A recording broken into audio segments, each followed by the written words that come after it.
Hey guys, welcome back. Today we're going to be going over a character that I started almost at the beginning of the gameplay on the server, and that is a warrior cleric beastlord.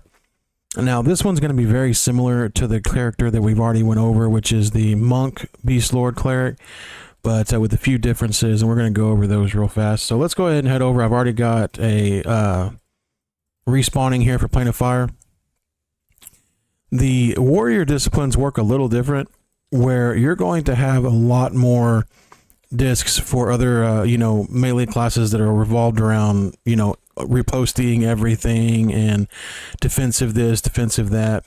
This one is going to be very much more designed and, circled around solo target, single target, like boss defensives. So you're not going to see just a tremendous amount of, hey, let's pull the whole zone and burn it down kind of stuff, or at least I don't. What you will see, however, is sustain through the roof.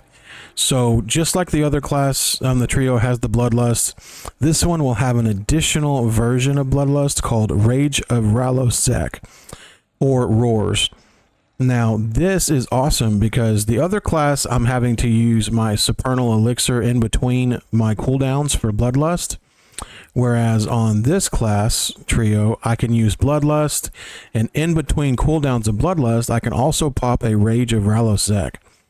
So what that means is that instead of having to rely solely on supernal elixir in between, I have a whole nother option here of availability to what I can use in the downtime of my Bloodlust. So the damage, of course, is going to be a bit lower on this because I do not have the 100 hands effect that the monk brings to the table. But as far as just overall sustainability and survivability, the warrior brings a tremendous amount more AC to the table. Different disciplines that provide it with protection against, I would primarily say it's devoted more towards single target protection than it is like whole groups of things. There's not like avoid all damage disciplines. It's more like reduce damage tremendously disciplines. Protection, evasion, fortitude, that kind of stuff.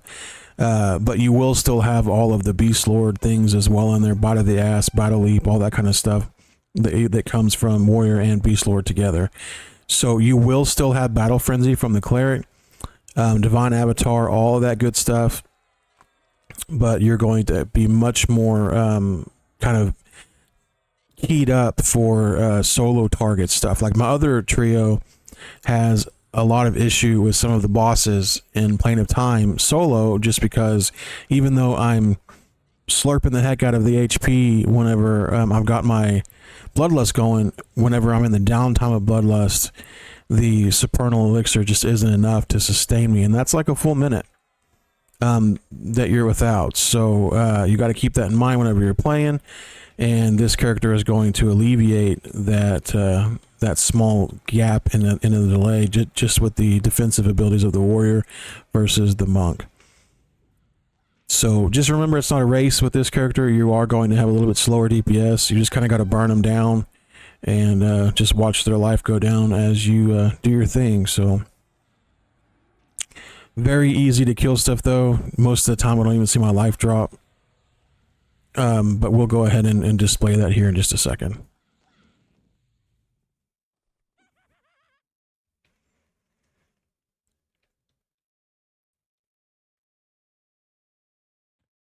So we'll pop in here and we'll show just a few more mobs versus obviously just some blue mobs out in the middle of beginning of Plane of Fire.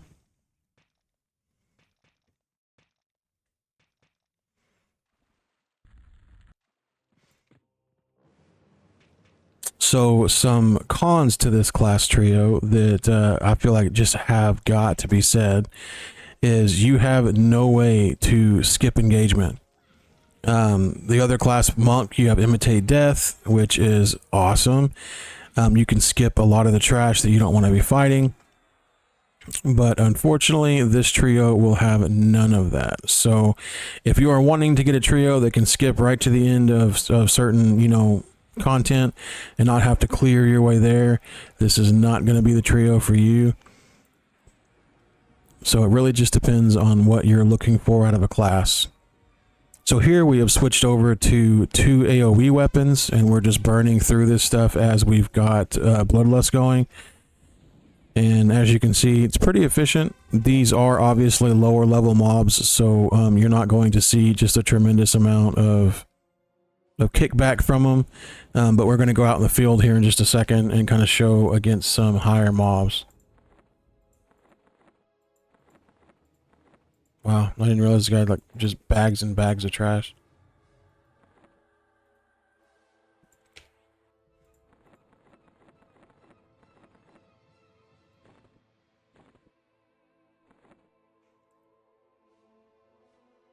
So this guy is definitely not under-equipped. He's got pretty good gear.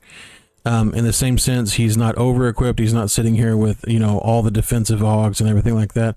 I'm not much of an aug farmer, or I haven't been. I don't like having to fight the same creature every time I log in. I just feel like that's kind of work. I just like to kind of roam around and do fun stuff. I'm getting to the point now where my characters are going to have to start focusing, though, on going after the higher target stuff, just to kind of farm some of their different certain things. I need to start doing the augs, need to start doing Saru, all that kind of stuff to kind of polish off the end of what I've been missing on a lot of the characters. But I mean, it was going to happen. It was always going to happen. It just I've been pushing it off as long as possible. So we're going to go ahead and do our defensive discipline here. And we'll go ahead and pop Rage of Ralos Zek just to kind of get the heals going. And as you can see, this guy's sustain on this kind of stuff without having the full, the full like riposty everything kind of thing is not near as good as, like, for example, the other one that had like riposty or Death Dance or something like that. So you're going to want to keep in mind this character build is primarily going to be for bosses. It's not going to be for running out and killing everything in the zone, like you can with like a bard or, you know, a wizard SK or something like that. It really is going to be kind of horse blindered in. You know, you're going to have to narrow your sight path down to, you know, more of like a boss style kind of thing. So let's head over. Let's do see, I tell you, that is one thing that I do really not like about this character class, is the fact that it is limited to what you can run to without having to worry about clearing all of the content on the way there. I really like classes or class trios that have some form of aggro erasure.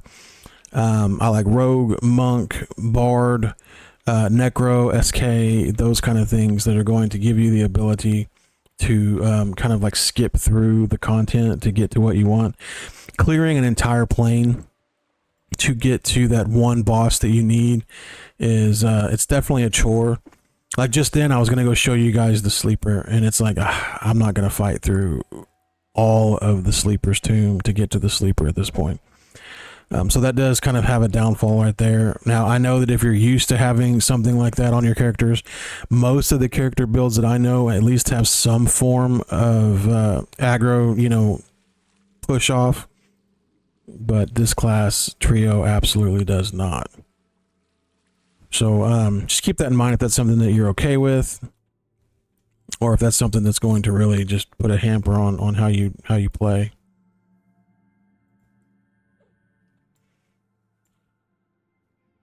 So we'll go down in here and we'll find some of the bosses in here and kind of just show you guys exactly what it is. Again, 1v1, this guy has sustained for days. It's just whenever you get into situations when you're pulling like 20, 30 mobs, just can't do it. Or at least I mean, honestly, if you've got this kind of trio and you're sitting here with all the defensive augs and you're just loving life, you may be able to. I can't yet. Not to say that you won't be able to at some point, you know, through the character progression and through gearing up. I personally cannot. Let's put it that way. And you'll notice a massive difference if you play this character trio versus the monk character trio, just on procs. And that's just going to be based around the different AAs and the 100 hands effect and things like that are going to gear you more towards just obviously more hits equals more procs. So having that 100 hands effect is going to amply boost your proc, your proc rate. So if you're relying on your procs to heal, then that is going to be a massive benefit for you. So we're going to go ahead and pop our Bloodlust, get some AoE going on here.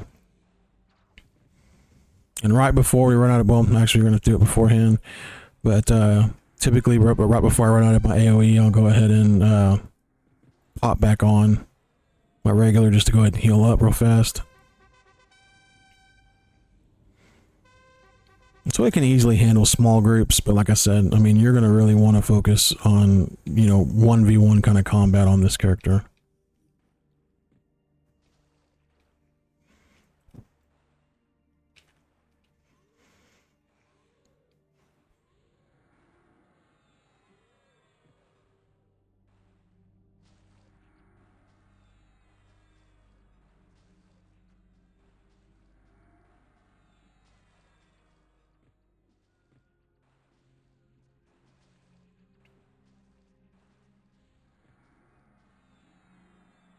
Another great thing is if you are on a boss and you get low HP on this character, you will go into Berserker Rage, which you'll start seeing crits for days on this character, and you go into that. So it's really cool. I actually really enjoy it. Watching just a tremendous amount. So they just reduced the damage on Gut Punch. That's okay. We'll try that out.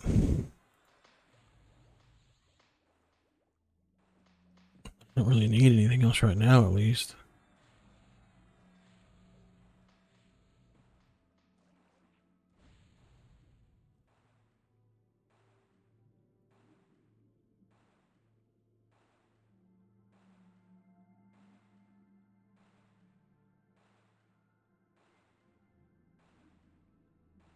We'll go ahead and pop that in here too. We don't need taunt right now.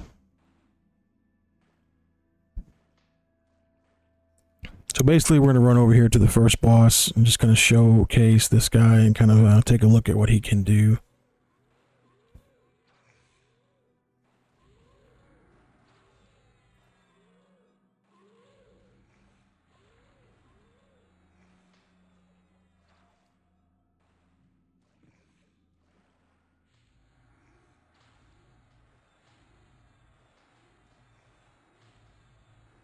Looks like someone in the guild's doing solo row. That is such a slog, having to go through that entire zone, having to go in all of the, I think there's 1, 2, 3, 4, 5, 6, and then the 7th. So yeah, there's just a lot of different little mini bosses you got to kill to even access solo row, which in my opinion kind of sucks, but I think a lot of people are trying to farm the elemental gods to get those pieces I guess you need to do the combine for that new sword they got out. I've never been much of a min-maxer, so I'm not really worried about getting like crazy swords that are going to be replaced next expansion and stuff.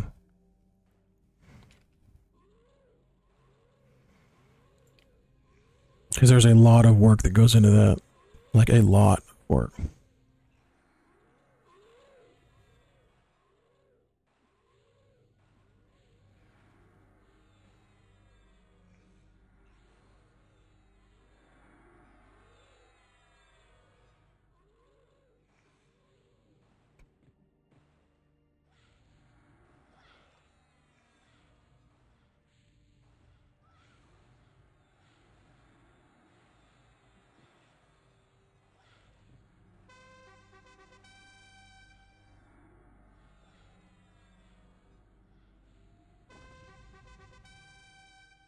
Alright, so this is going to be the first raid boss. I know that you guys have seen me power through this guy on other characters if you watched my other reviews. So that'll be a kind of a good testament to the difference in DPS and difference in speed that this guy has versus the other ones. But we'll go ahead and pop Bloodlust here and Battle Frenzy just to kind of show that if you're popping your proper cooldowns, once Bloodlust actually runs out, you've still got a couple of seconds here of battle frenzy that you waste, in a sense, unless you're doing your procs. So once Bloodlust runs out, we'll go ahead and pop Rage of Rallos Zek again, and that's going to polish off the rest of battle frenzy while you're still doing all of your actual procs here. So as you can see, we just ran out of roars and we just ran out of Bloodlust. Battle frenzy is gone as well. This guy's at 20%. So we literally almost, down to this dude in one set of cooldowns. Now this does get to where you're using a couple different sets, things like that, whenever you're looking at some of the larger targets, obviously when you're in Plane of Time, or unfortunately like Vexthal, things like that, things that just have ridiculous amounts of HP. But you're going to have so much healing and so much everything else going on. You can almost just kind of like face roll the keyboard and stay alive as long as you're paying attention to your cooldowns.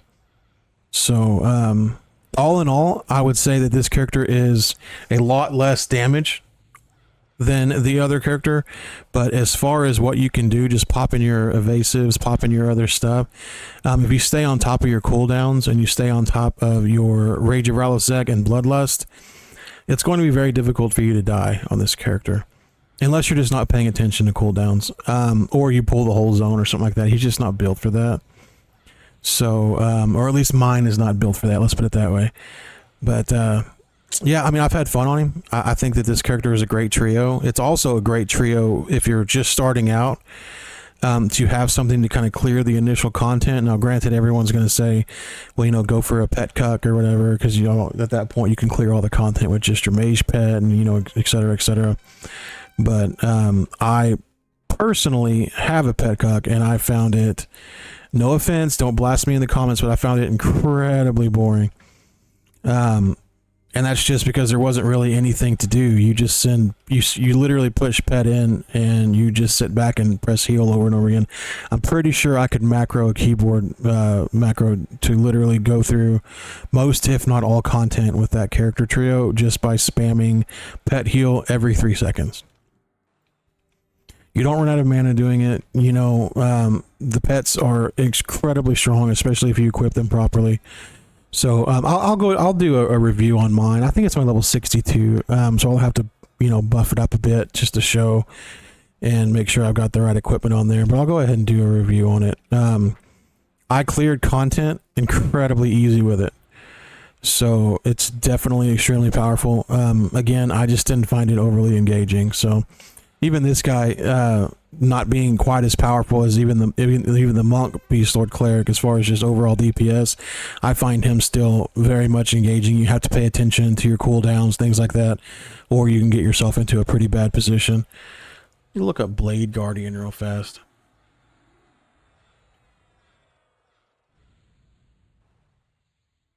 See, I should have popped that too. So, I mean, there's a lot of stuff. I haven't played this guy in a while. Like I said, he was one of my initial characters.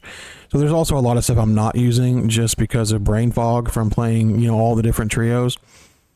I will say that's one thing about this server. Learning one class on its own in EverQuest can be, I mean, it really is. It's not daunting in a bad sense, but there's a lot to these classes to play them properly. So adding in 2 additional classes, all the AAs, all the spells, all the songs, all the disciplines, and all the synergy you need with both gear, augs, everything else, it is a lot to remember. So just kind of keep that in mind if you are setting up your trios. Like, what are you going to have to do to proficiently play these classes together? Now, in the same sense, you're not going to be having enchanter in your trio on this server in the same sense that an enchanter would be somewhere else. You're not going to be only focusing on, I got to make sure to keep mana regen on the whole group and CC everything. I don't think I've CC'd one single thing on my enchanter trio that I've got with the bard and the wizard one time. I don't think I've ever done it. And that's just because I have never had any need to do any shape or form of CC on this server at all. So I guess that could just be me. I know that there are some people that say CC is important for like Plane of Earth.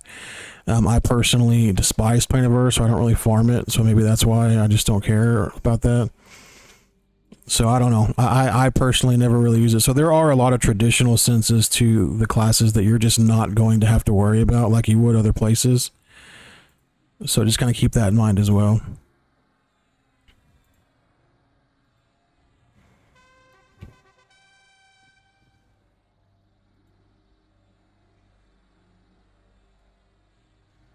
So we're just kind of knocking out the yellows real fast, and then we're going to go on to our second raid target here, and that's going to be Cleric the Mighty. And we have popped our Bloodlust, and we have popped our Rage of Rallo-Zek, as well as our Defensive Discipline. This Defensive Discipline is going to be just allowing us to take less damage during the obviously the span of it. And then if we ever start getting low on HP here, I'm going to go ahead and pop this Blade Guardian this time, and kind of see what the effect of the Blade Guardian is going to be like overall. But as you can see, the Defensive Discipline lasts quite a while. It's only on a 10-minute cooldown, which is awesome. If you played any other classes with some of these combat disciplines that are defensive, some of them are on 30-minute cooldowns or longer. So having one that is only on a 10-minute cooldown, and it's literally lasted 40 seconds so far, which is awesome. The only bad thing is it does share cooldowns with the evasive one, which can be kind of bad. Obviously, you want to be able to use the right one at the right time, but that's okay.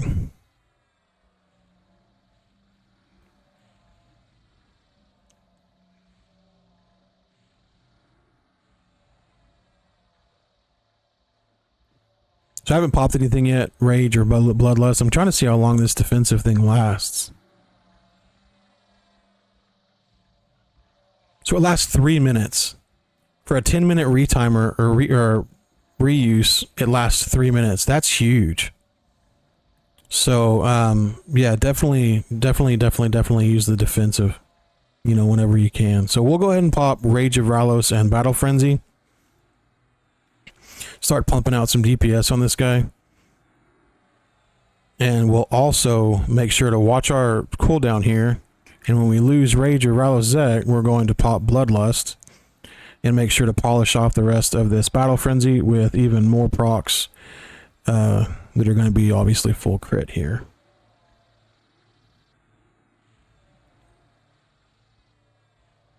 Once we are done here with our Bloodlust and Bloodlust and Battle Frenzy, we'll go ahead and pop our Divine Avatar.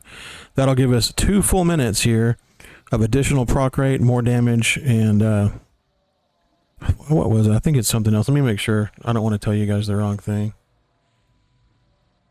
Okay, physical prowess, 108 seconds. Okay, reduces weapon delay, damage modifier, and proc chance. Plus, I guess a small heal over time, but you're not going to notice that, but you will notice the proc chance and the more damage. So we've got our Rage of Rallo-Zek back already. With the increased proc chance, we're going to start seeing that kind of pop off. And when that goes down, you've got your Bloodlust back up. So you see what I mean? Like, as long as you can maintain focus on your actual cooldowns and your disciplines, this guy is an absolute monster when it comes down to clearing, 1v1 content. So I personally really like this guy. Again, it's going to be, flavor of your choice. The guy does have some downfalls, but obviously the downfalls to me don't outweigh the bonuses and the benefits of it. And it's fun. It's fun to be able to do all those procs. It's kind of like an enjoying thing for me. If you love seeing damage pump out, then you're really going to love this character. Just because he does pump out quite a bit of damage during his cooldowns.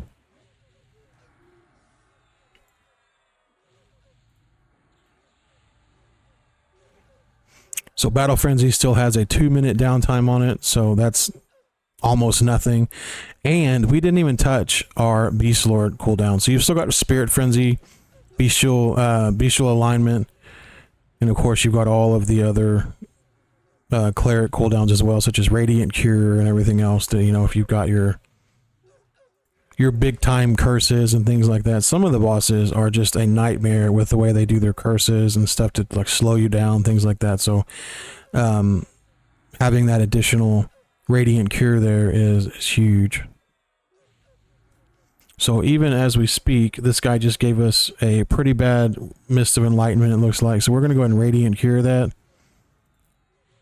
And Purify, because I guess I don't have enough AAs in the Radiant Cure like an absolute noob.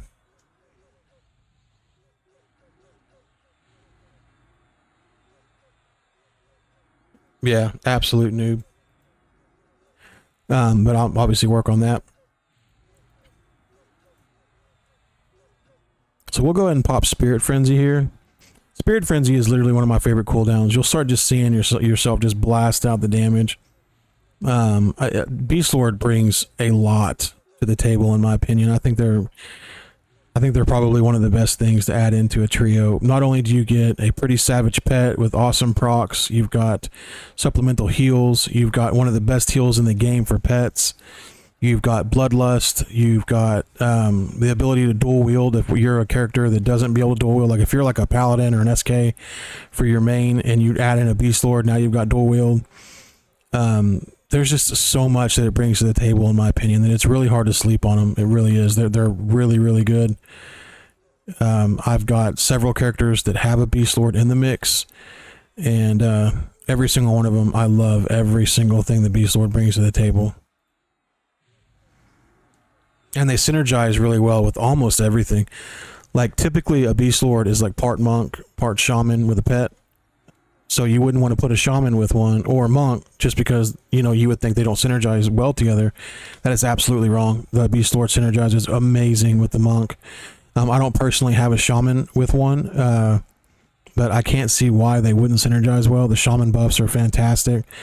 Nobody is going to invite a Beastlord to the group for their strength and dex buff. I mean, typically you're going to see them doing some, you know, the Beastlord brings a slow, which is great, and a few other things to the table like DOTs, but the shaman is going to smash those. I mean, he's got way better slow, he's got way better DOTs, he's got all the other stuff with it. So I definitely think that the shaman would be a great addition as well, even if you do have a Beastlord in the group.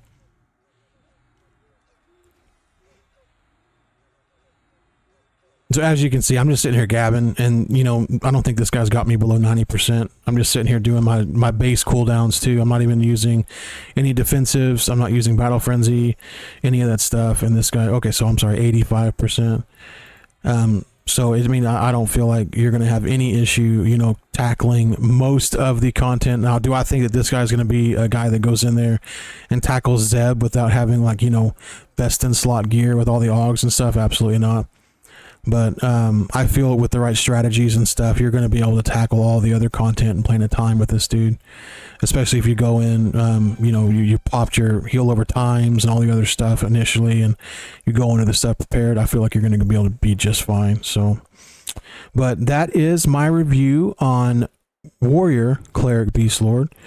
And this review, I mean, honestly, I'd give this guy like a 7 out of 10. To be honest, there are some downfalls, and they're not small downfalls. They're really not. You're not going to be pulling entire zones later on of the higher content mobs to burn down on this guy. It's just not something you're going to be doing, or at least not something I'm going to be doing. So if you were looking for just an absolute farm monster to go and get you just a tremendous amount of platinum, or, you know, farm your gear up with just a lot of AAs, things like that, this is not going to be the guy that's going to be going out and doing that for you. But if you are looking for someone to clear content with, I think that this guy is great. And the reason he loses 2 points for me from a 10 is because you can't skip content. That's a huge thing. It really is. Like, it sucks to say because, I mean, obviously, you know, no one wants to say, oh man, this guy loses, you know, 20% of you know, my scoring, you know, premise on him because of one thing. But I personally think being able to skip content is huge. Being able to feign off aggro is imperative on some of these bosses to actually simplify the engagement, such as the boss in here in water. Whenever they, you know, spawn all the things on you, you can actually just feign them off and it's just a lot simpler to do. I mean, it's not like it makes the boss impossible if you can't.